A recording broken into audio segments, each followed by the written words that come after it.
All right, everyone, welcome to the Q&A. Donna's got a lot of questions to answer, so hang tight, and here she is. Okay, well, welcome to our Q&A. I'm really excited. We got some good questions. I can tell you guys have been studying. And I just wanted to give you a quick update for those of you who have not heard. People are getting great responses from their direct mail. It is so awesome.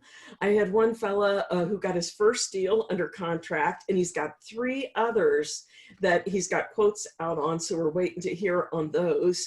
I have a couple that got a pool of 75 really good seller carryback notes. And that was from direct mail. And then I've got a whole bunch of just individual students that have submitted quotes and everything. So we are going gangbusters. I'm telling you, in 30 years, I have never seen such a great time for doing notes. We have the perfect storm. People need money, and we have the solution for giving it to them. And we can also make money while we're working at home, while we're quarantined and can't go out. We can be doing deals and making money. So I think that I'm just really excited that you recognize the opportunity and that you're jumping in. So without further ado, what we're going to do is Matthew's going to read off the questions to me. Hopefully none of them will stump me. I did look ahead of time. I think I'm good on all of them. When we get to the one about discounts, Matthew, that one I have a couple slides I'd like to show. Okay. And then when we get all done, we will go over the homework as well. And if we have time, we'll also take some questions on the chat. But we promise to go over the ones that were emailed in first. Okay? All right, Matthew, hit me. All right, here we go. First pitch. So Pablo asks, I'm just getting back into the materials. Where do you suggest I pick back up at, and what goals should I set if I want to close a deal by the end of July? Okay. Well, the first thing I would start with is last week's training. Those 8 hours were specifically what you have to do, Pablo, to get started right now to flip a note. Normally, I tell people I like to start with the media set, but that's going to give you all kinds of things about doing notes, creating notes, doing performing notes and everything. But to make money right now in today's market, you really just need to focus on those 8 hours of training. As far as goals, I would recommend the direct mail. And I would start with 500 names and I would get those sent out. I know I've got some people that are sending out several thousand names, excuse me, who have purchased several thousand names and they're sending out several thousand letters or postcards. The only thing that I would caution you about that is be prepared, because you're going to get inundated with calls if you send that many out at one time. And my fear is, especially if you haven't even done a quote before, and hopefully you're sending them to me, so I'm helping you with them, but I don't want you to get overwhelmed to the point where you can't get back to people in a timely fashion, because then you've wasted the quote. So I would recommend, I personally, well, I'm going to send out 500 letters. I have somebody preparing letters for me, and I'm going to send out 500. And then after, I'll wait a couple weeks, and then I'm going to send out another 500, because I feel like that's a good amount to handle at one time. But everybody's different. So that's what I would do. Hopefully I answered that for Pablo. Yeah, it's pretty good. So if somebody's just getting back into it, whether it's the media set or the master guide, just get into the marketing, get their plan together. If their goal is to make money as quick as possible in today's market, last week's training was it. I mean, I pulled out everything you need to know to get started right now. And that's the 8 hours that I would focus on. Yeah, that was really good last week. Okay. And you can always supplement, like you can always use calculator training and different things like that, which, by the way, I think I'm going to do a calculator webinar here in the next couple of weeks. But what you absolutely have to know, as long as you're using the easy as 1, 2, 3 coaching, your focus should be on marketing for the notes, because as soon as you find a note, you fill out the submission form, send it over to me, then at that point I walk you through the whole deal. So it's not like you have to know everything about how to evaluate and how to do all your due diligence and all that, because I'm going to be orchestrating that end of it, and I'll be teaching you as I go. So that's why I focused mostly on marketing, recognizing a good deal when you see it, and we did the role plays and everything. Awesome. Fred B asks if you would expand on why you're not doing partials right now and what has changed for you to say that. Okay. It has come to my attention in Ohio anyway. I'm not speaking for every state, but in Ohio, I don't think it's necessarily a new law, but maybe they're being stricter about it. And they are very particular about two investors not owning the same note at the same time. In other words, pooling their money to get one note. And technically, you know, the way I have my partial purchase agreement set up, it's very specific. And when, like, I buy the first 100 payments and they keep the last 50 payments, and everything is all very carefully amortized. It's very specific. There's no guesswork. But in their opinion, and my partial purchase agreement, it shows that the entire note is assigned to me if I'm buying the first part of it. And then after I receive my payments, then I assign the note back to the original note seller. So we really don't own the note at the same time. But I believe with their interpretation, I don't think that's going to fly, and I don't want to take the risk of it. I don't know for sure, but I'm guessing that it's not going to fly. So I have developed another way to do it, and I'm going to put those documents together, and I'll be presenting those within the next couple of months here so that you can still do the partials. It's effectively the same thing, but it is much, much clearer that two people do not own the note at the same time. And my guess is that that could be the case in other states, but I don't know. If you're wanting to do the partials, if you're doing them on your own as an investor, I would recommend that you talk to an attorney in your state. However, there are institutional buyers that will buy partials. And I believe that that is because they're licensed. If you're licensed, like as a broker dealer where you can pool people's money and stuff like that, then that's a whole different story. But I'm not licensed to do that, and I doubt that most of the people on the call are. So if we do a partial, it's going to be go to an institutional buyer where that's not going to be an issue. Okay, good answer. Fred B also asked, when you're presenting yourself to somebody that's doing a for sale by owner, how do you present yourself and present owner financing to them? Okay. I wonder if I jumped the gun in including that in the training last week, because I don't recommend that unless you've already closed some deals. You need to have an understanding of how to put how to create a top dollar note. That is covered in detail in the green smart seller financing book. That's the purpose of that book, is how do you create a note that you can sell for top dollar, okay? And unless you're very, very well versed on that book and you understand the concepts of what is needed to create the perfect note, then I would not be talking to for sale by owner folks. Also in the media set, there's a chapter on the perfect note, and it was actually a note that I purchased. I didn't create it, but when I found that note, it was so good. I went, wow, I wish I could just buy notes like this all day long. So without a doubt, I would definitely make sure that you understand, and just to throw out a couple of ideas, you don't want a long amortization.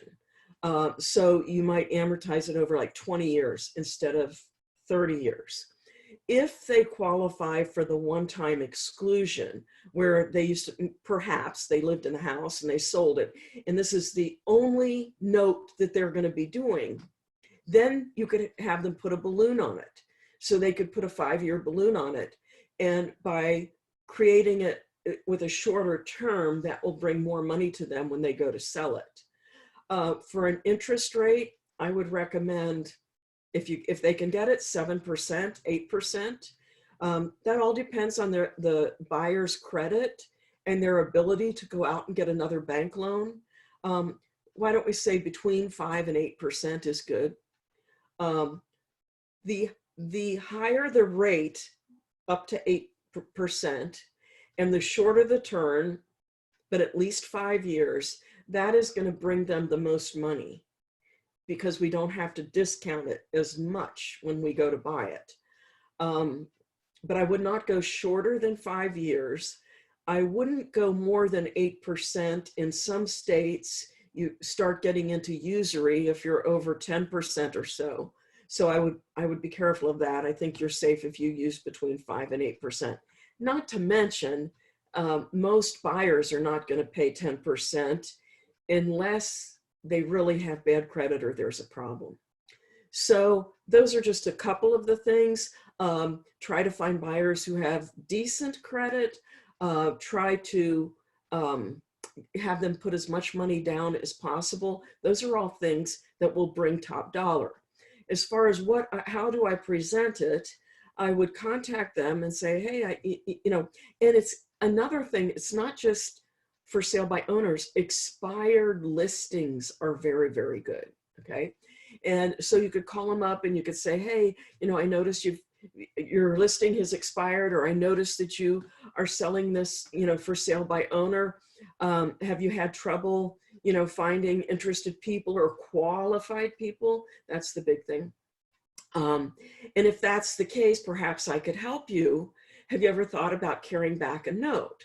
And they probably will say, well, we need our money now. We don't want to do any financing like that. Well, did you know that if you just season it for a short time, that I could buy it from you and I could cash you out of it? And the amount of seasoning depends on how qualified their buyer is. If they have someone with a 700 credit score, and they put a nice down payment down, we might buy it, within 2 or 3 months. My general rule of thumb we talked about last week was, if they put less than 10% down, then we need a year of seasoning. And so you can just talk to them and explain that you would be able to cash them out. And if you go back to my slides from last week, I listed all the benefits to the seller. They would get a very quick sale. They get top dollar for the property. They get a nice interest rate. I mean, there's lots of benefits to them to do that. They might be concerned, oh, I don't want to get the property back if they quit paying. Well, heck, if they put 10 or 20 grand down, whatever, depending on the price of the property, and the people default, they can keep the down payment and any monthly payments they've made, and then go ahead and sell it to somebody else and get another down payment. So you want to stress the advantages to them and show them. And remember, I said that it's very important, if you're doing that you tell them, I am not an attorney. I'm not a realtor, so I can't represent you, but I am in the business of buying seller carryback notes, and I'd be happy to show you the type of notes that I would be interested in buying. So if you structure your seller carryback note with these items in mind, that's how I can pay you top dollar. And then that way you're not violating any licensing laws or anything like that, because you're doing it for your own account and you've qualified that you're not acting in a fiduciary capacity for them by giving them legal advice or helping them to sell their house. Okay. Good answer. All right, so moving on, Fred B had one last question. How do you talk to the payor without letting them get the idea that they can go over your head and negotiate payoff with the note holder? Has this happened to you? I've had people try to do it. I did have it actually happen one time. Okay. Um, so here's the thing. I'll tell you that story first because it was kind of sweet. So if you have my course, you know that I have a long purchase agreement. It's like 6 or 7 pages long. And then for the last 10 years or so, I've been using a much shorter, easy to understand letter. And the reason for that was I started out using my long agreement. And in that long agreement, there are 2 really, really cool clauses in it. And those clauses, the first one says that when the note seller signs my contract, they grant me a security interest in the note and mortgage. They can't grant me a mortgage on the property because they no longer own it, but they grant me a mortgage on their mortgage that they're receiving payments on. And then the second clause says that if they fail to perform and follow through on selling me the note, that they owe me a cancellation fee. And you can either put a percentage in, a dollar figure, whatever you want. So I had used that agreement. And sure enough, when the note seller told the borrowers that he was selling at, for a discount, the borrower said, well, wait a minute, I'll offer you a better deal. I'll be happy with less of a discount and sell it to me instead. And so they let me know that that's what they plan to do. Well, my long form note purchase agreement, it was notarized. And the purpose for having it notarized is that it can then be recorded. So I FedExed it down to the courthouse in Atlanta, had it recorded, and a month or so later, I get a call from a title company, and they want to know how much is owed to me. They want a payoff letter because they're trying to sell the note, and they can't sell it because I have a lien on it. It was the coolest thing. So I actually got my cancellation fee out of that closing because I recorded my note purchase agreement. And that's probably the most important reason, or at least one of the best advantages of using the long form. However, after the last downturn in 2008, what I discovered was I was losing too many opportunities because people, your average person, is intimidated by that long form. And what was happening was that they'd all say, well, I need to run this by my attorney. And attorneys are just notorious. If they don't understand anything, they just say, no, this is a bad thing, don't do it. So I was losing deals because of that. So I made the decision that I still use that form on commercial transactions, because then you're dealing with more sophisticated people and they expect something more of that level of a document. But for my individual mortgages on residences, I developed a very short 2-page letter agreement. It's easy to understand. We went over it last week. It's very simple and straightforward, but it is just as binding as the other contract, but it doesn't have that lien provision and those other things in it. But in my opinion, I have done a whole lot more deals by using the simple letter agreement than I ever could have done by sticking with the long one.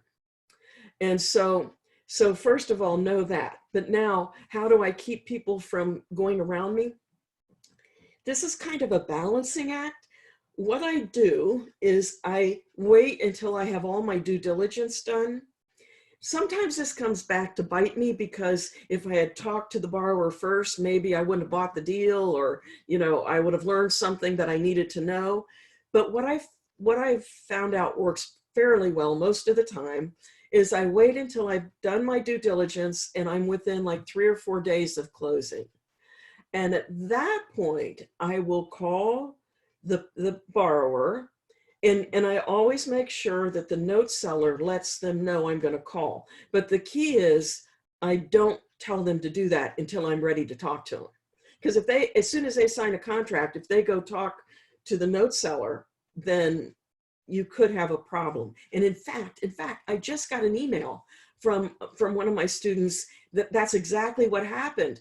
We got this deal under contract yesterday, and he told the note seller, don't contact the borrower yet. We'll let you know when we're ready to do that. Well, the note seller called the borrower, and the borrower is all upset. He doesn't want to sell the note.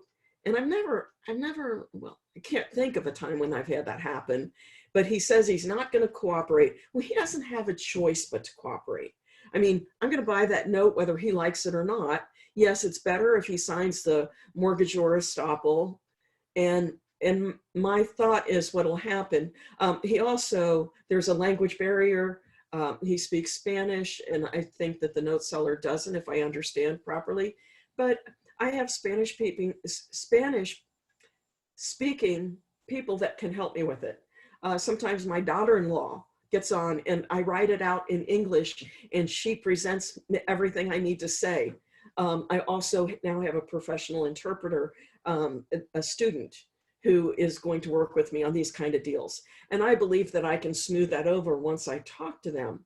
But nonetheless, I wish that that note seller had not contacted them now. We just got it under contract. I haven't even ordered title or done anything else. So I need to do some damage control when I get done here with the webinar. But so what I normally do is I wait until 4 or 5 days before I'm going to close. Then I contact the borrower. And by that point, they don't have time to scramble and get the money ready.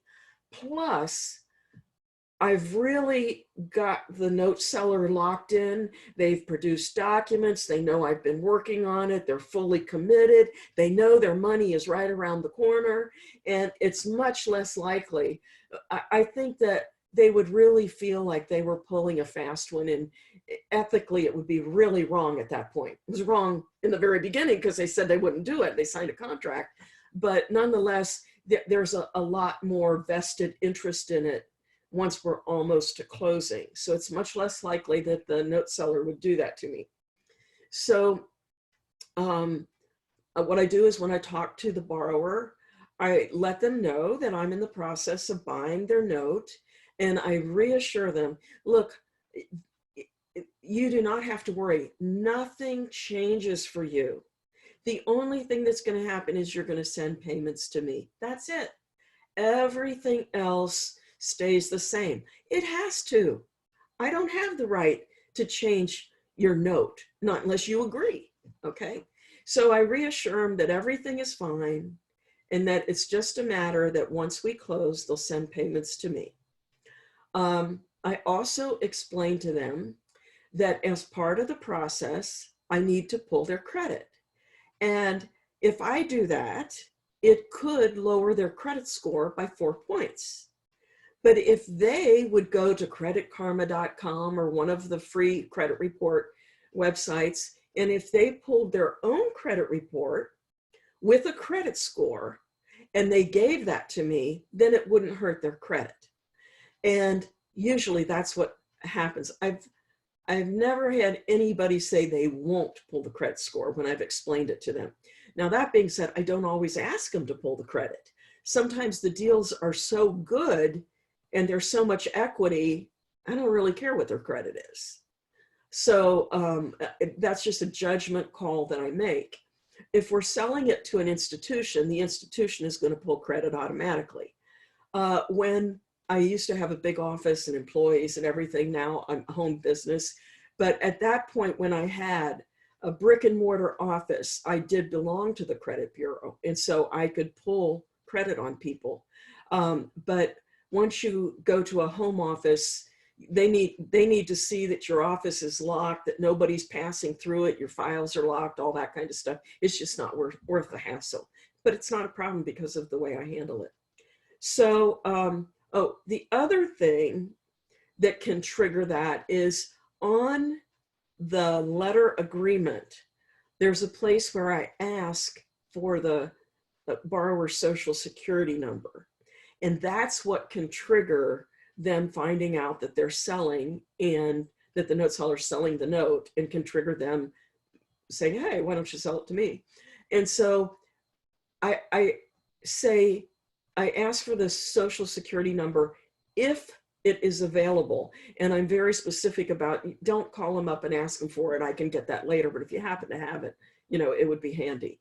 But normally, if you're selling to an institution or someone who can pull credit, if they have the full name and address of the people, unless they've moved all over the country 100 times, usually they can pull it up with that and they don't even need the social security number.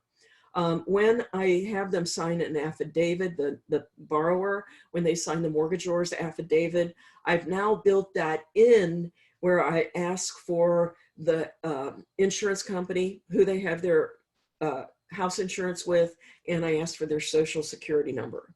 Because before I close, I am going to add my name or my investor's name onto the insurance declaration page as an additional insured. Okay. Okay. Next one. All right. So, actually, since you were just talking about the payer, I wanted to bring up another question that came up. How do you evaluate payers' credit scores? What's your criteria for the different ranges? I don't know that this is official, but this is just in my head. To me, if it's a 680 or above score, that's what I would call very good credit. I think typically 700 is like the excellent, and I think the score goes up to 800 if I'm not mistaken. Very rarely have I seen something that high. And I think somebody even told me it goes higher than 800. But I love seeing a 710 score or something like that. That doesn't happen that often. I would say 620 to 680 is good credit, but anything under 620 would be less desirable. It really gets bad when you go below 550. That's really, really poor. And that's when you would really want to take some serious a serious look at what you're buying. All right, that's a good answer. All right, so let's see. So we had a lot of questions come in about the handwriting versus the font, how to choose the font for the postcards, things like that. So can you expound on that? I'm sorry if I was not clear on that. So for the postcard, you really want it to look handwritten. And if you have someone who has nice looking handwriting, who you can pay to hand address them and write that little message, that is absolutely what I would do. Because people like getting a personal message. And so they see that, they see the picture, it's very inviting. That's what's going to get the response. That being said, if you don't have the time or the resources to do that, then choose a font that looks like real handwriting. The one that I had on the screen, I didn't think was that good. I have seen much more realistic, excuse me, I'm sorry. I've seen much more realistic handwriting fonts. Matthew, do you maybe know how you can get that? If it's not a font that's included in Microsoft Word, can you buy individual fonts? Yeah, you can buy them. There's also, you can check out Google Fonts. Just Google it, and they have a ton of fonts that you can just download, and they'll include instructions on how to install them in Windows. It's pretty simple, but yeah, there's a bunch on there. Okay, so that's what I would do, and I would find a very nice font and use it like that. But you want it to look handwritten. That's the key. Awesome. And Phil was asking about what kind of envelope to choose for the direct mail. I always used a number 10 white envelope. However, a lot of my students use more like a greeting card size, you know, or they'll use colored envelopes, and they get very good responses from that. I mean, really, if you get an envelope that looks like a greeting card, aren't you going to open it? So I can see where that might get a better response. So I think that's worth trying. And you can buy those at Staples and stuff in different colors. Yeah, there's no right or wrong for a lot of this. It's experimentation and trying some things out. That's a good answer. what I recommend, do not use a yellow letter. I know those work great for wholesaling and rehabs, but when you're talking about somebody's note and mortgage, they expect you to be more professional. In the handwritten postcards, it's personal, but it's not unprofessional. I think with the legal size letter, or the legal paper, the yellow letter, I don't feel that that's professional enough for the notes. And I say this because I had a student who that's what he used, and he couldn't understand why he wasn't getting any results. And I said, well, send me a copy of your letter. And I opened it up, and it was this yellow piece of paper with handwriting on it. And it came across as a fly-by-night person that didn't own a computer and couldn't print out a letter. It was totally different than the nice little postcard with a picture on it and your picture. That was a completely different experience. So do not use a yellow letter. If you're doing the letters, I would have them printed on it doesn't have to be stationary, but have them look professional. Good answer. All right, so some more marketing questions here. So Fred F asks, I only have the time and budget to send either the postcard or the letter. Which do you recommend and why?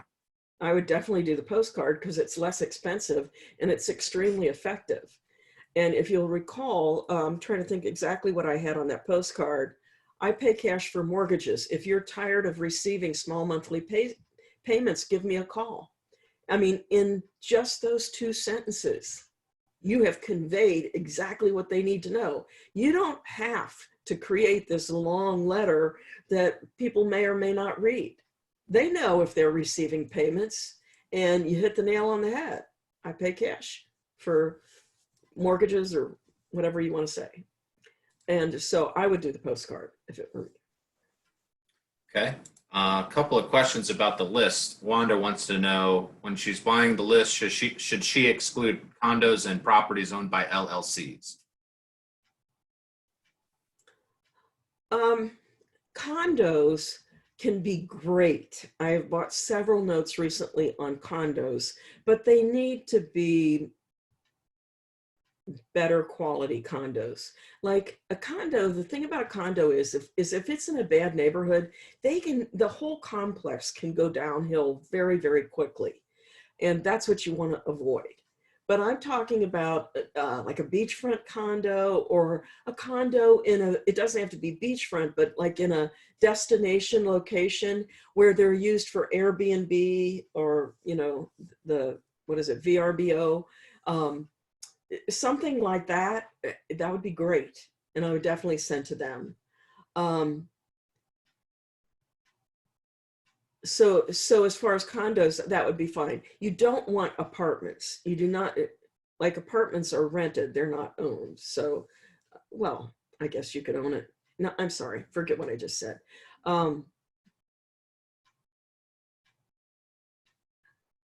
I would not buy a note on an apartment. I can't think of when you're either going to buy it on the whole building, or if you're just buying that one unit, then it would be a condo and not an apartment. So that doesn't make sense to me. And it is a good idea to buy the notes where the person receiving the payment is an LLC, because most likely that's a private individual. Did I get that, Matthew? I think so, yes.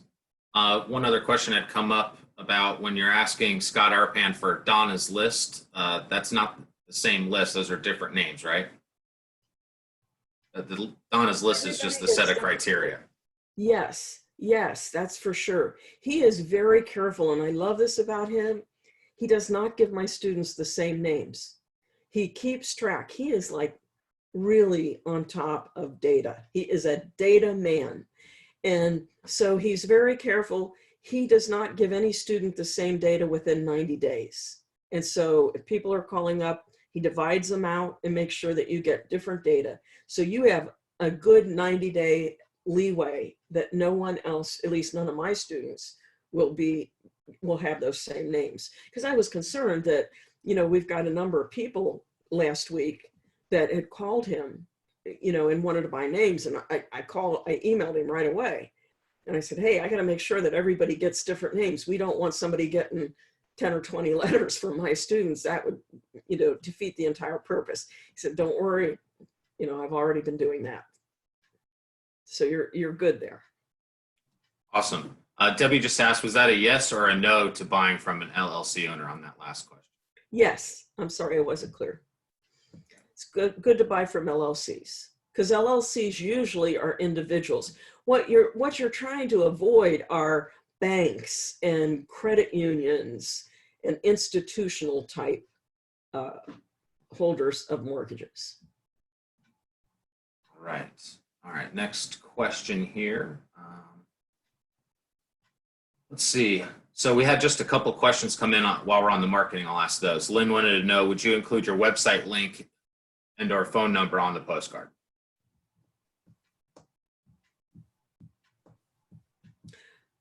Before, when we were just trying to pique their interest and they didn't know why we were writing, I would not have done that.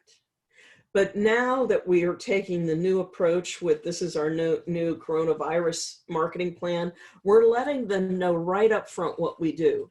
So I don't think that would hurt at all. If you have your website up, I think it establishes credibility. I would put the website on there. It's a great idea. Awesome. And what was the other thing? Website and what else? Phone number? Yeah, what about a phone number on the postcard? You got to have the phone number, because that's how they're going to call you. You're going to say, please call me. If you want to, if you're tired of receiving small monthly payments, call me at, and I always write cell so that they know that they're going to get you direct. All right, great. A couple other questions that came in. I'll answer those in the chat though. All right, let's move on to some questions about evaluating. So you already answered Todd's question about the different payer credit scores. That's good. So Alberto wants to know, with the current crisis, how are we looking at notes where property taxes haven't been paid? How does the states affecting the deadlines affect that? That is a great question, Alberto. And in fact, Alberta sent in a deal that had this situation. But the situation was that the borrower had not paid, they did not pay in March, but they had not paid the 2018 taxes. So it's one thing if they're not paying, like, the states have extended the time for the due date for property taxes. I have no problem with that whatsoever. But if they were late on their taxes before the coronavirus even hit, that's a problem. And so the situation is, to me, I personally see if they're late with taxes, that's a pretty good indication that they're on the fence. And probably the next thing that's going to go is their mortgage payment. So as a general rule of thumb, if I'm buying, I'm probably not going to buy something if they have delinquent property taxes. And people will say, well, what if the note seller takes them out of their proceeds and pays them for them? Well, that's still not going to make the borrower any more creditworthy or make me feel good that they're going to be paying me on time. However, remember last week how we looked at the T-graphs and we put what would offset it? So let's say we have that situation. If there's a ton of equity in the property and it's otherwise a good deal and they have a good pay history, then I might buy that. Even though what I would do is I would require that the note seller pay them out of their proceeds. I wouldn't let them just sit there delinquent and buy the note. But if all other things look good, I would still buy the note. Right, so just to recap, the key is, were they late before the virus hit? That's the differentiation. Oh, I see. Gotcha. That makes a big difference. All right. Amy wants to know, she says, I know what step to use the discount percentage in the evaluation, but how is discount to yield different and when am I supposed to use that? Oh, this is where we need my PowerPoint. If you could bring that up, please. Sure. That's a very good question, Amy. Is it this one, right, Don? No, keep going. That's our homework that I hope to Oh, yeah, fill. gotcha. Don't look at the answers. Here we go. This is it. Okay. All right, give me one sec, guys. I'm pulling this up for you here. Mhm.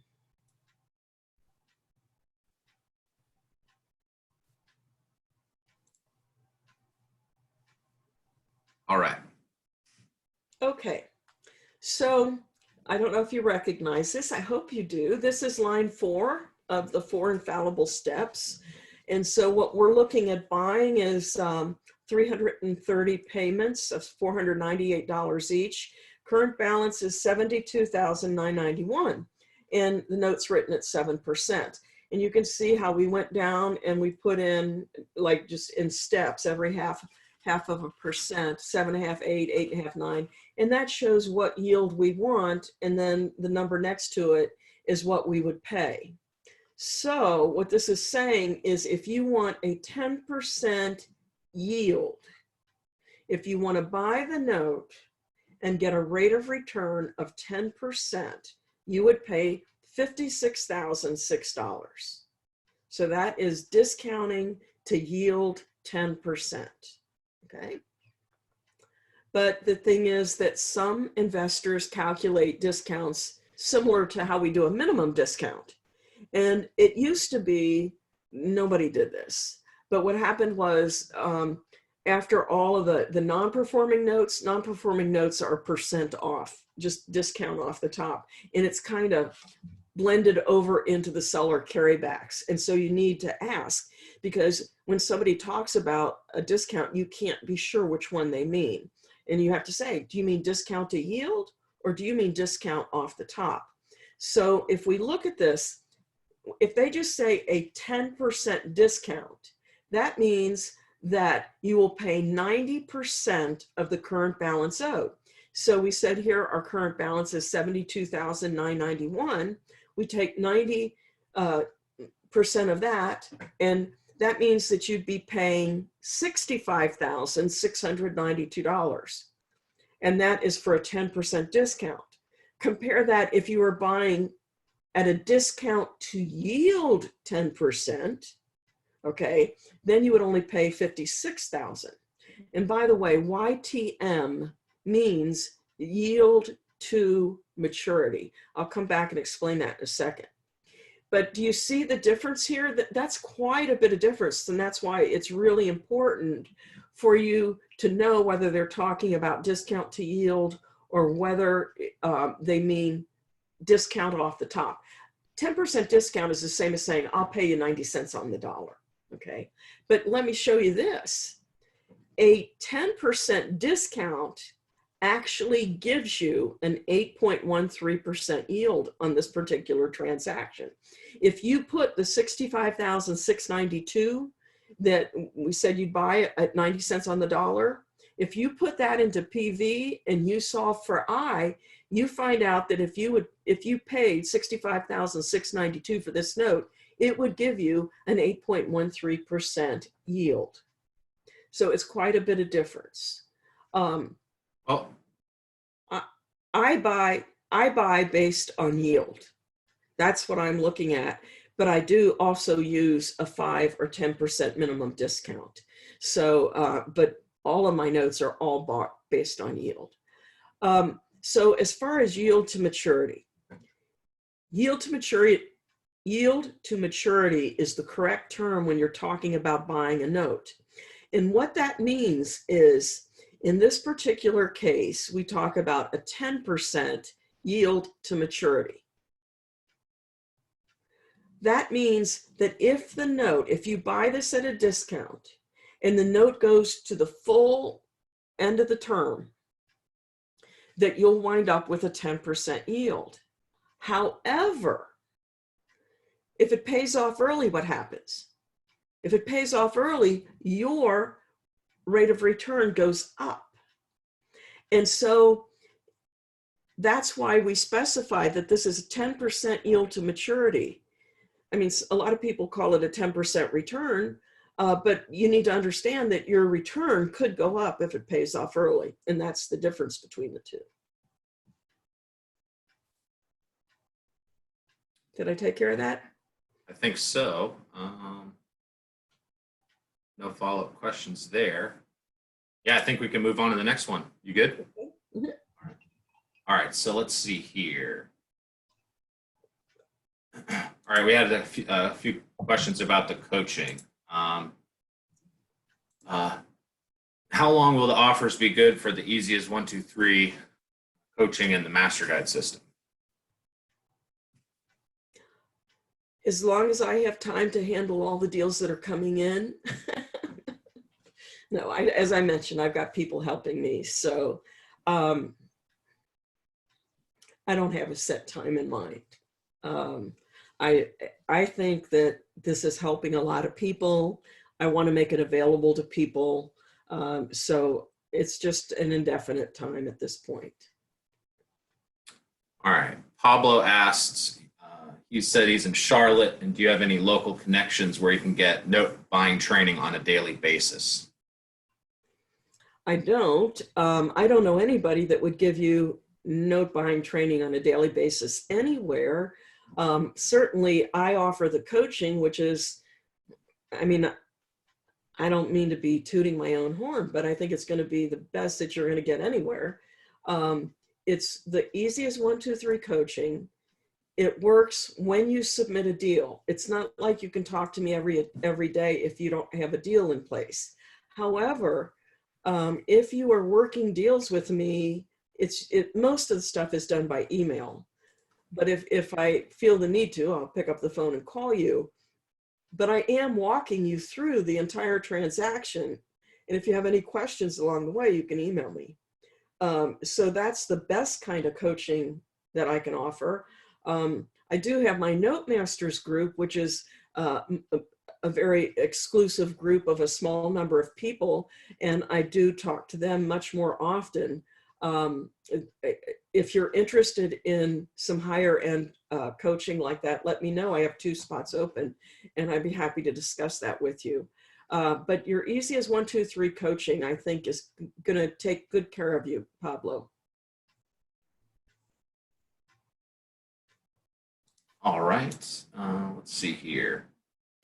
So Brian said he's getting ready to submit some notes. He's got the note submission form in the Word doc attached and the property address in the subject line of the email. Does he need anything else? That's it. If you have a copy of the note, send it, but it's not required. Okay.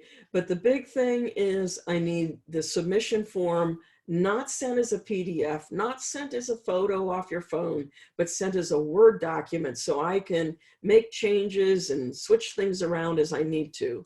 And please, please only put one deal, one note, in one email. I had somebody send a couple properties or notes in one email, and when you start printing them out, they just get all mixed up. They're very hard to keep straight. Plus, I use the address to sort. So if you ask me a question and I search for that address and you got 3 different notes in one email, that's a problem. Now, if we're talking about a pool of notes, that's a completely different thing. So that doesn't apply there. Can you can you talk about when you will or won't look at pools of notes? Because we get that once in a while. Okay. So what I am not interested in are pools that are being sold by hedge funds or banks.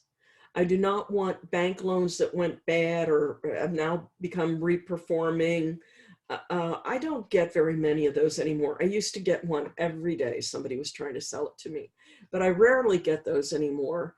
I mentioned the pool that one of my students have, and pool might be a stretch. I doubt if the note seller would say he has a pool of notes. He would say, I've carried back 75 notes over the years and I'd like to sell them. It becomes a pool, but it's not advertised as a pool. And you can cherry pick and choose, what you want to buy and, what you don't want to buy. But the key why I'm excited about that group of notes is because they are all seller carryback notes. They're all very nice properties in nice neighborhoods, and they're true seller carrybacks. They're not bank loans. And I think that could very well be a little gold mine there. So I'm very excited about talking to him about that. Matthew, I also see about, does the question from Linda about, does the year of coaching start when you sign up or when you submit a deal? That's a tricky question, Linda, and it's a good one. So the clock starts ticking when you sign up. That's when the 1 year starts. But the coaching doesn't start until you submit a deal. Now, if you've got some questions and you're having a hard time finding the notes or whatever, by all means, email me, okay? Because if you don't find anything, we're never going to start.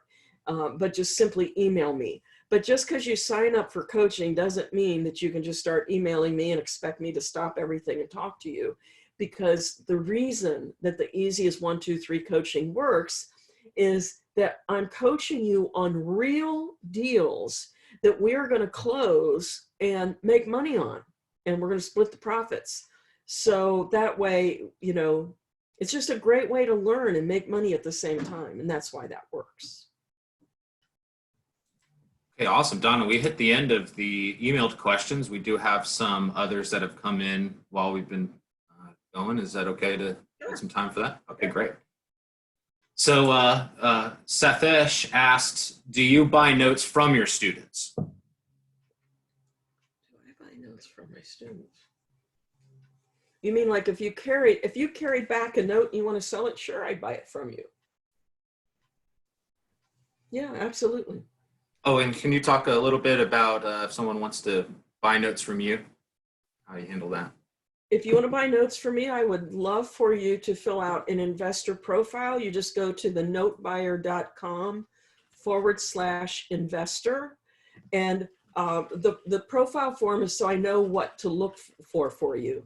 I don't want to just blanketly send out notes, possible note deals to everybody when it's not even something you'd consider. So what I try to do is I match up what geographic location you're looking for, what range as far as price goes, what kind of yield you're looking for. That way I can kind of tailor make or, you know, figure out what would fit you best, and I'll send you deals that would match your criteria. So if you would kindly fill that out, it's thenotebuyer.com/investor. And I would be happy to send you deals as they come available. Donna, we had a couple of people ask if you could go to the previous slide while you're talking. Mm-hmm. Okay, cool. Let's see, next question. Tony asked, the students who are sending you deals now, did they get those from mail that included the verbiage that you discussed last week? Not 100% sure, but I believe so. That's the impression that I got.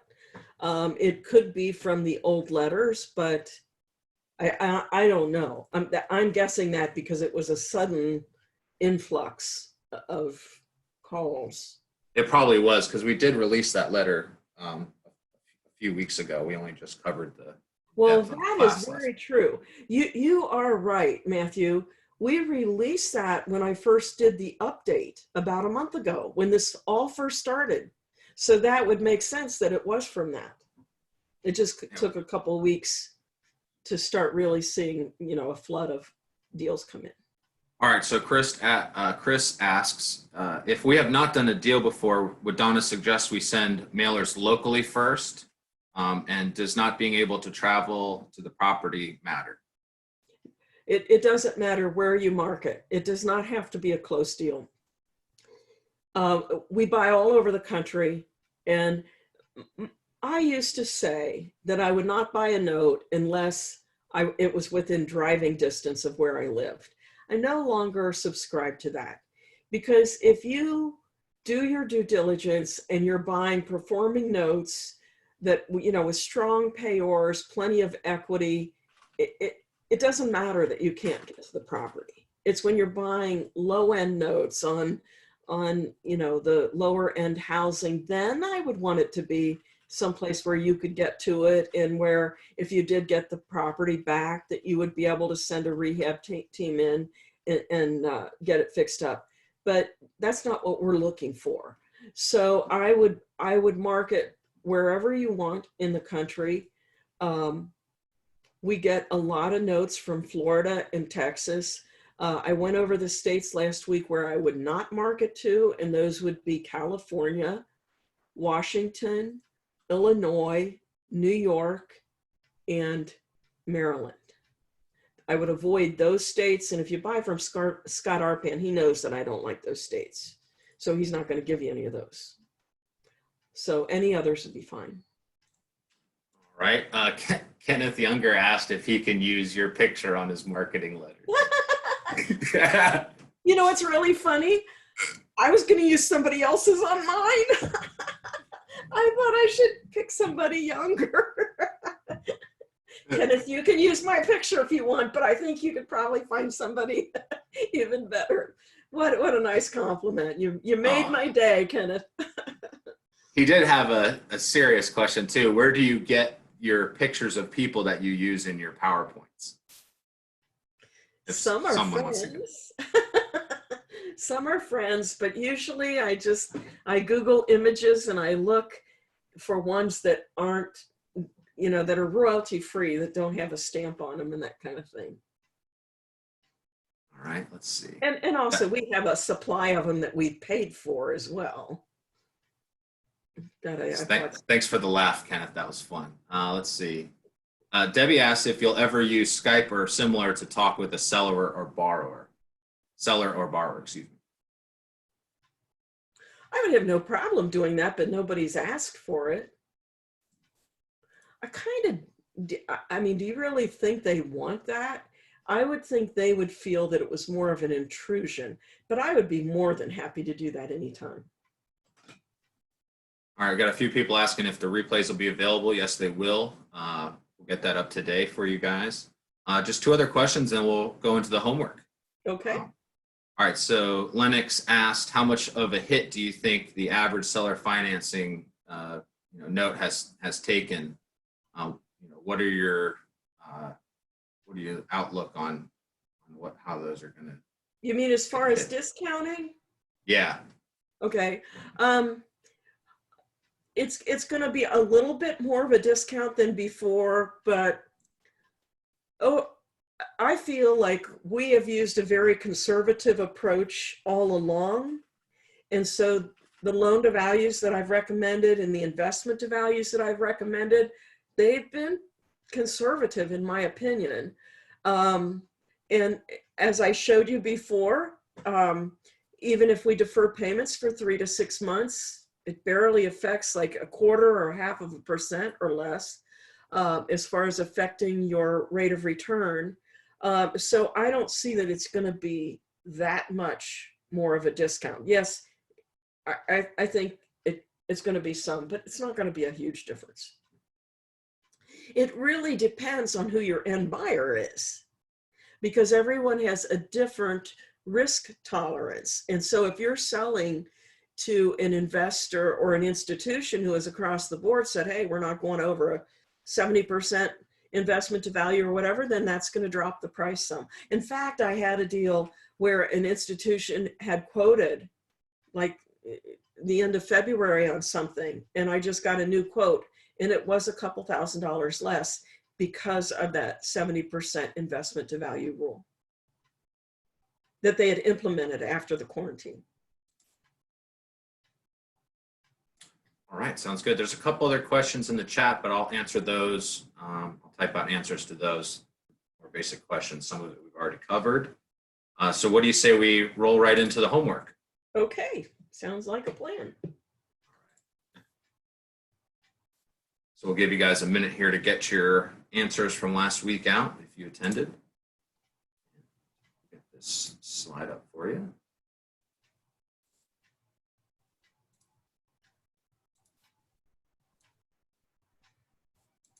All right, Donna, you're good to go. Okay, so this was our homework from before. I gave it to you last week at the end. And we were looking, and this is a made up deal. And this is thanks to Jim Hartman. He's one of my Notemasters people. And he put this together as a challenge. And he sent it out to my Notemasters group. So this is completely made up, but it's a good example. So this house is a, I lost my 4 on that. It's a 4-bedroom, 2.5 bath, 2,760 square feet. It sold June 1st of 2016. The sale price was $188,200. They put down $30,000. So then they created a loan for $158,200. Okay. It was amortized over 360 months at 7% interest. The first payment was due July 1st of 2016. No balloon. The buyer has great credit. He's been at the same job for 10 years.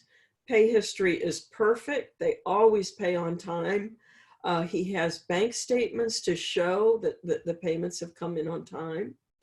And the current fair market value is $240,000. So we do not have a payment amount. We don't have the current balance. This is to get you proficient at doing your calculations. So can we go to the evaluation worksheet, please? Yep, I'm pulling it up right now.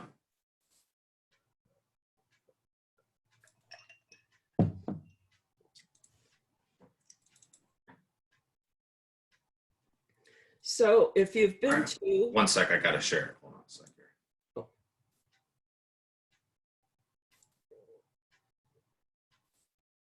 Is it possible to get rid of that top? Maybe not. Commands and yeah, stuff. there is. There we go. All right, go ahead. Thank you very much. I don't see that on my screen though. Are you sure it's being shown? Yes, it's being shown. Okay. It's on a different, it's not on my regular monitor, just so you know. Okay. Yep. Okay. So some of you are familiar with this. If you've used the note evaluation worksheet, Matthew, do you want to tell them where they go to get that? This is assuming that you have got the master guide system or the media system. Yeah, if you've got the Easy as 1, 2, 3 coaching, it's on the library on the website, and you'll see on the left-hand side next to the login form, it says access the Easy as 1, 2, 3 coaching. Just click on that and you'll see this in there. Just read through it. There's a little bit of text explaining what it is and how to work on it. Okay. Or you can use, if you're a do-it-by-hand kind of person like me, you can just use the form, the note evaluation worksheet that's in all your materials. But I thought I would show you with this because a lot of people are using it. You can see here that we've got our sale details. So I think that's not right there. The date is not correct, but that doesn't really matter. I think the Excel formatted it wrong when I typed it in there. Okay. So it's sold for $188,200. You've got your $30,000 down payment, and this is your first mortgage. And it automatically calculates your loan amount. And so that's telling us at the time that they sold the property, it was 66, no, excuse me. It's using the current value of 240,000. And now it's a 66% loan to value without any pay down on that loan based on the original principal amount. So it's telling you that right off the bat, we got equity in this. Okay, that's what you're looking for there. So the first thing that we want to do is verify the original payments. Now, can you guys see my cursor? Sometimes people can see it and sometimes they can't. We can see it's just small. Okay, good. Okay, so if you've been through the materials, you will recognize that these are my 4 infallible steps. Okay, so our first thing is that we're going to verify the payment amount. So the original loan was $158,200. It's money out of our pocket. So we're going to make a negative sign there. Anything out of your pocket is negative. So we put that into present value. The note rate is 7%. And when I say out of my pocket, I should have clarified that. That was money out of the note seller's pocket. Okay, I haven't bought it yet. So that was the beginning amount of the loan. At 7% interest, it was amortized over 360 months. So if it's fully amortized, that means your future value is zero. At the end of 360 payments, there will be nothing left. And we solve for payment, and we find out that the payment amount is $1,052.51. So hopefully that is what is on the note. In this case, we didn't have a note to look at. So what this says is if you lend somebody $158,200 at 7% interest, and you're going to amortize it over 30 years or 360 months, the payment would be $1,052.51. In this case, there was no balloon, so we don't even use the second line. Our third line is the current balance. So based on when he told us the first payment was due, and I don't have that in front of me. Oh, let's see, I can see it over there. First payment was due July 1st of 2016. So 43 payments have been made. Keep in mind, this was not based on today's date. I think we'll see that as we go down. Let's just use this because I know this is how I used his figures. Next time I'll use a current deal. I pulled this up because it was already written up, but we did this back in December. So 43 payments have been made. We just put 43 into number of payments. Everything else stays the same, and we solve for future value. And we find out that if you lend somebody $158,200 at 7% interest, and they make 43 monthly payments of $1,052, then the current balance owed would be $151,883.12. So that's our current balance. And then we come to my favorite line of all that most people never do, but it's the coolest line. And it represents our infallible. This is what makes it infallible. So we have 360 minus 43 tells us that there are 317 monthly payments left. So we're going to put 317 in there. We keep our 7% interest. We know our payment amount. Now you got to go back in here and change future value to zero, because at the end of the term, again, it's going to be paid off and that will be zero. You solve for present value. And the magical thing here is that your present value should equal the same as your current balance. Those are two of the same numbers. They're at the same point on the timeline. It's just on one, you went from the beginning of the loan to here. And on the other, you went from the back of the loan, the future value, to here, but you arrive at the same point. And that's just a checkpoint. And I started doing that 30 years ago because I didn't want to make a mistake when I was giving a quote. So this is just a checkpoint. But the really cool thing is it sets you up to just run a bunch of different numbers so you can get a good range of what your offer would be. I think I went too far. No, I didn't. Okay, so here, this will tell you that if you want a maximum loan to value of 80%, okay, all you got to do is put 80% in there, and you find that the most you're going to pay is 192. Or if you're saying I want at least a 10% discount, you can put that in there. This is and/or, because it'll calculate whichever the maximum offer depending on both of these. So a 10% minimum discount would mean the most you would pay is $136,694. So this tells us our maximum offer is going to be $136,694. This does make it real easy for you. So if you look at this, it automatically just spreads these out, and you can get a range. So this tells us if we buy this at $136,694, it's going to give us an 8.16% yield to maturity. And if we decide we want a little higher yield, at 9%, we'd only pay $127, at 9.5, $122, at 10. Do you see how nicely that sets it up? And I really seriously used to do these by hand. I'm not kidding. So that if I was talking on the phone, if somebody said, hey, the most that I'm going to discount this is to 117, I can look right there and go, ooh, that's about a 10% return. Okay, that'll work for me.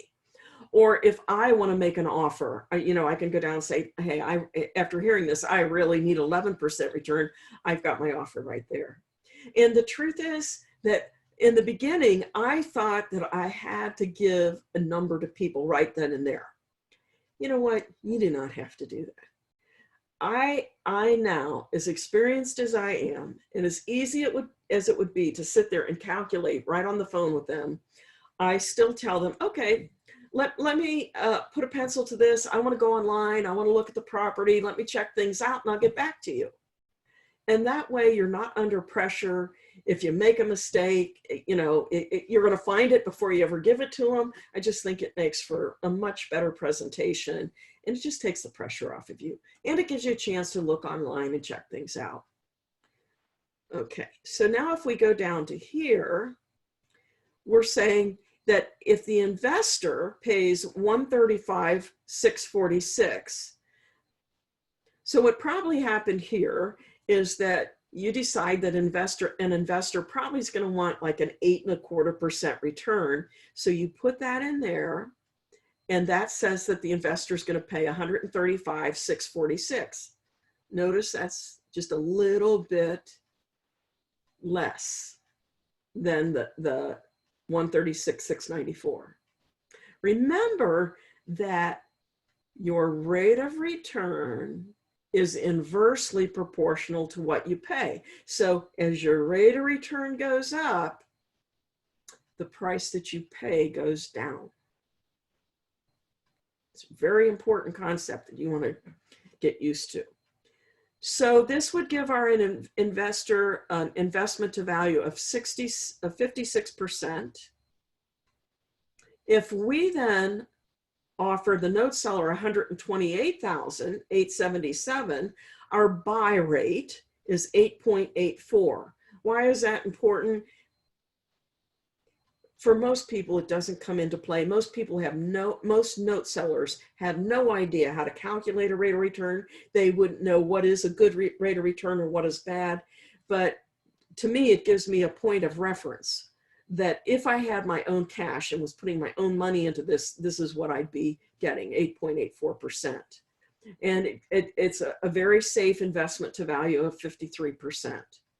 So if we're going to sell it to an investor for the 135, we're going to offer 128. That gives us a difference, a gross profit of $6,769. I've got the expenses over here. So we've got approximately $500 for the closing cost, $500 for title work. The appraisal would be $500. So $1,500 in costs. That might be a little high because I think they said they had title. So probably looking at $200 or $300 just for a search, but we don't have to buy a new policy. But we'll stick with the $1,500. And so that would give us a net of $52.69. And we should have put our $995 processing fee on there, because we're going to take out the $995 processing fee, and then we split what is left. So that we split approximately $51.69, $51.74, if I'm doing that right, $51.74. So we would each make over $2,500 on that deal, net profit. Pretty sweet, huh? Okay, so now we have those numbers.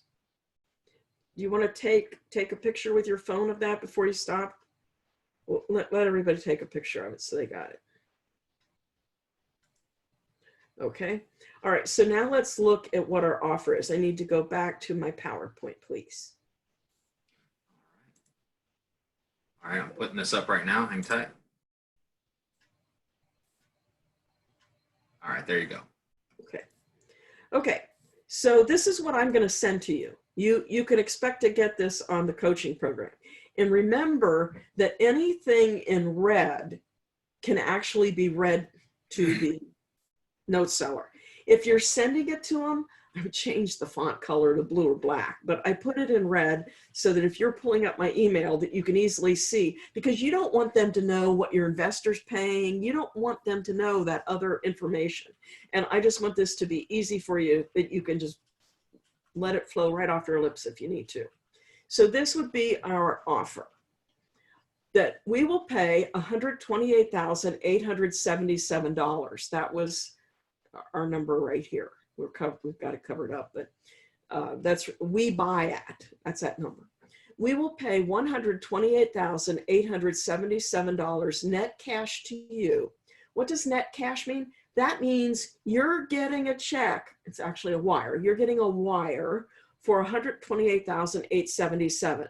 We're not nickel diming you for expenses. That is cash in your bank account. Okay. For the entire remaining balance of $151,883.33, beginning with the payment due February 1st, 2020. And that represents 317 monthly payments of $1,052.51. Question? I'm sorry, I wasn't muted and I cleared my throat. Okay. Sorry about that. No problem. Okay. So that is what we're actually buying. Now, here's something we always do. So you're going to receive the $128,877, but you're also keeping, that is not correct, that September payment. I don't know why that's in there. It is probably the January payment, because if we're buying beginning February, then they would be keeping the January payment of $1,052.51. So the total they're going to receive is $129,929.51. The reason that we do this is a lot of times we might let them keep two payments, whereas if they're shopping us, somebody else might only let them keep one. And it does affect what their net is. Plus, it makes it look like it's a better deal. If it's a high payment, it can really make a difference. So that's how we present that. And then you go through the contingencies.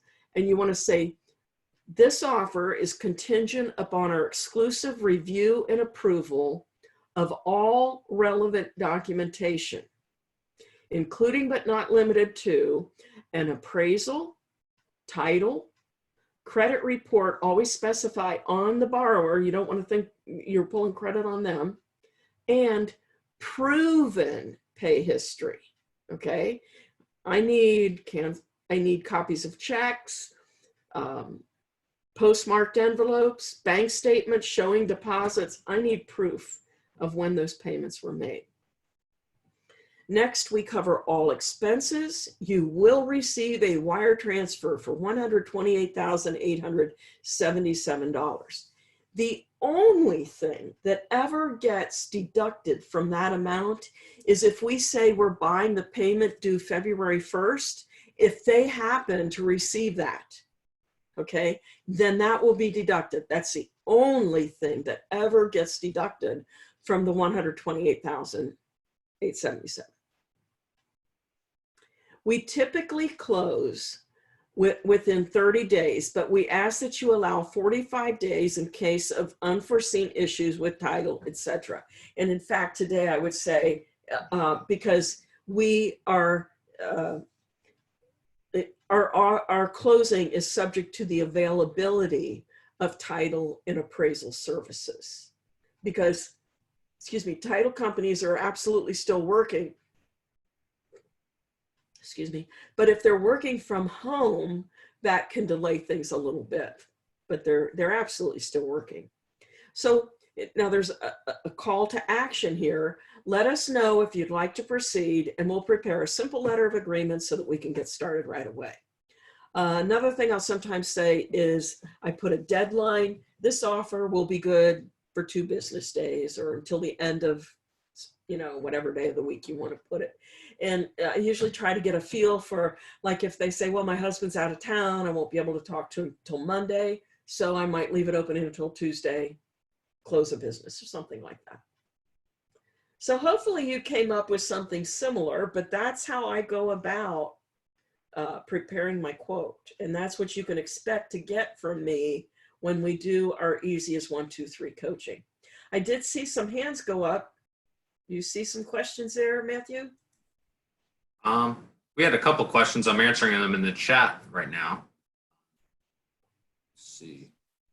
So those of you who are asking, the note evaluation worksheet is included in the coaching. Now, if you get the master guide system, you get 6 months of coaching with it. So even if your coaching is expired, you still have access to the sheet. So it's online. If you're having any trouble with that, send me an email, info@thenotebuyer.com, and I'll get that worked out for you.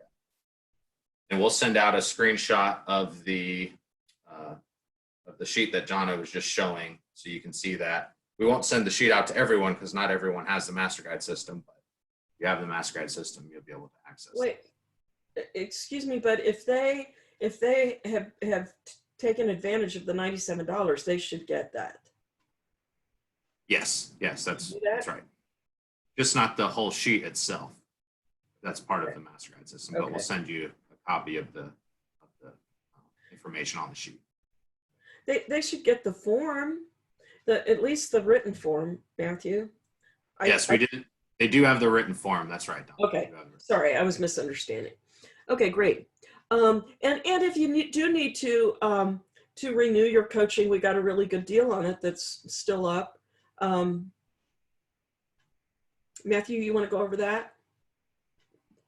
They can just go to the website. Yeah, I'll actually just pull it up on here. So you just go to thenotebuyer.com. And what is it? Is it $1,000 off? That's what we're still showing? Yeah, here, I'll pull it up on here and we'll put it on the screen for everyone.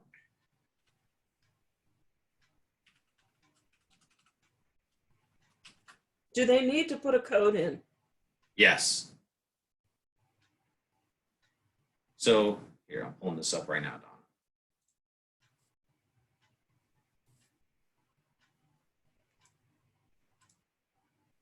So this is the landing page that you guys got a link to today with the webinar info. And down here at the bottom, you'll see some of the coupon codes and things. And Donna, you can go over that. So if you want to do for the master guide, it's $12.97, and that includes 6 months of coaching, and you get the whole system with all the manuals. Is that the smart seller financing that I mentioned, the calculator course, and the master guide, and the media set. You can either do one payment of $12.97 or 3 payments of $500. And if you're doing the one payment, the code is work from home. If you're doing the 3 payments, the code is 3pay. And then if you already have the master guide and you just want to renew your coaching or extend it, it's $12.97 for a year of coaching. We might want to write that on there, that's how long the coaching is for, Matthew. And so it's $12.97, and in that case, you're going to use Coach 2020, or if you want to do 3 payments of $500, it's 3pay. So if you want the best offer, do the one payment, it saves you $203. But if you're more comfortable with the $500 a month, we can do that as well. I'm trying to make it affordable for everybody. And you should make that back in the first deal that we do. That's right. Okay. Donna, a few people have asked about the Academy. Can we give everyone an update on that? I am still gung-ho on the Academy. We have already got quite a few people signed up. We just have not been, normally we're in our early bird period and we're really pushing that, but this was way more important. This just took precedent because this is an opportunity for right now.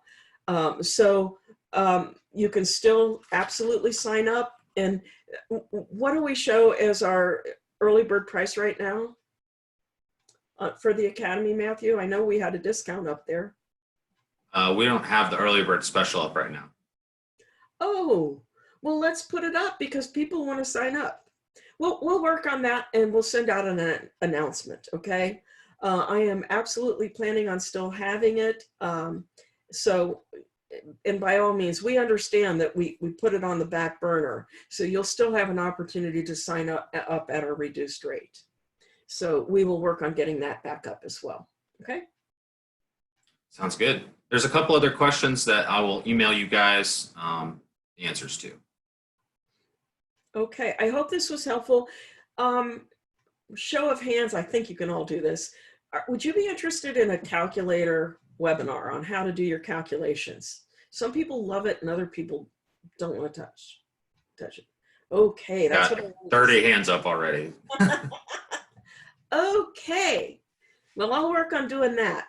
I love teaching that, and I think it would really help you. Even though I do the calculations, it's really good if you can at least check the payment amount and get the current balance for me and stuff. It's good experience for you, and it helps me at the same time. So let me work on that, and in the next week or two, we'll have like a calculator workshop for like what we're doing now. If you have any other suggestions on what you would like to see or what would help you during this time, email info@thenotebuyer.com. I really want to help you to take advantage of this time. I think that this is like just one of what you say, I wish that I was in the right place at the right time. You're in the right place at the right time right now. And this is the time to do the notes. So I want to help you to do that to the extent that I can. So let me know how I can help. Okay. Okay. Thank you, everybody. And take care, be safe, and stay healthy, and go outside for walks and get some exercise and get some fresh air. It makes you feel great. Okay, take care. Till next time. Thanks, everyone. Have a good day.